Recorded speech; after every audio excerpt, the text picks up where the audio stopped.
Bonjour et bienvenue aux actualités en français lent avec Learn French with Joseph. Nous sommes le mardi 30 juin 2026 et voici les dernières nouvelles du 24 au 30 juin 2026. Une catastrophe naturelle terrible a frappé le Venezuela. Un tremblement de terre a fait plus de 1700 morts et 50 000 disparus au Venezuela. Les pays voisins, dont la Bolivie, ont envoyé de l'aide humanitaire pour aider à sauver des vies. Des conflits se poursuivent à travers le monde. Au Moyen-Orient, en Asie de l'Ouest, l'Iran et les États-Unis ont arrêté leurs attaques et leurs frappes. Les deux pays reprennent les négociations, cette fois-ci au Qatar.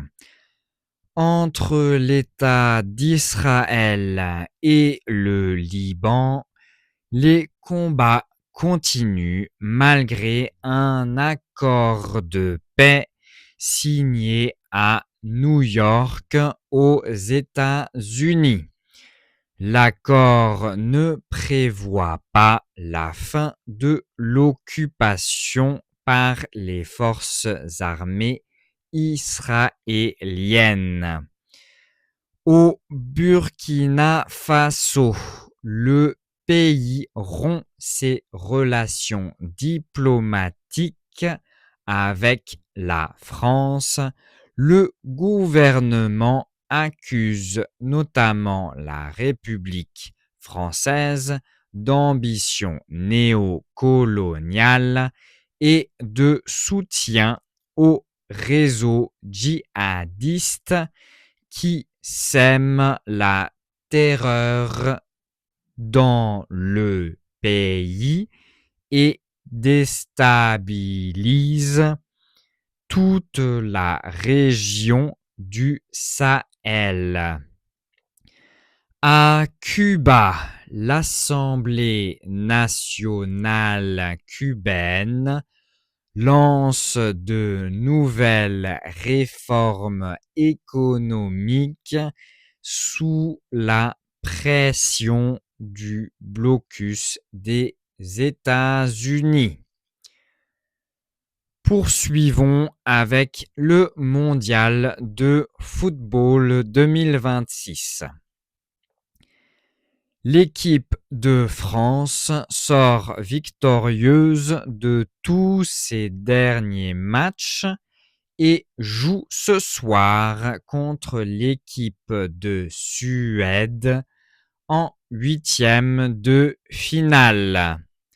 Le Paraguay crée la surprise et élimine l'Allemagne au tir au but.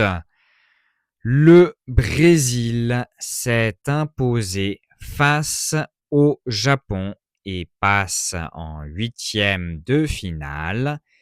L'équipe du Maroc, elle aussi, se qualifie pour les huitièmes de finale en battant les Pays-Bas.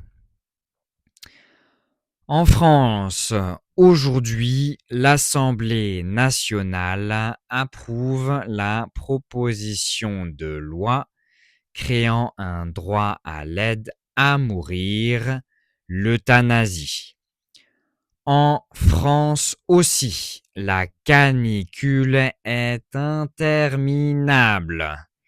Il fait toujours extrêmement chaud. Près de 80 personnes sont mortes noyées pour se rafraîchir.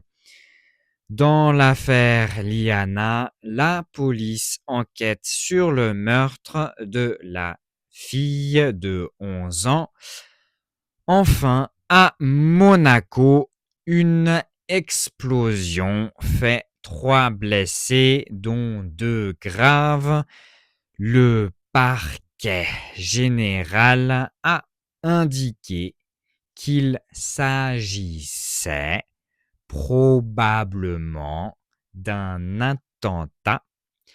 Le ministre d'État monégasque, quant à lui, a appelé à être prudent sur la qualification juridique des faits. Fin des actualités de la semaine. Vous pouvez les retrouver sur learnfrenchwithjoseph.com avec des exercices de compréhension. Et moi, je vous dis à très bientôt, les amis.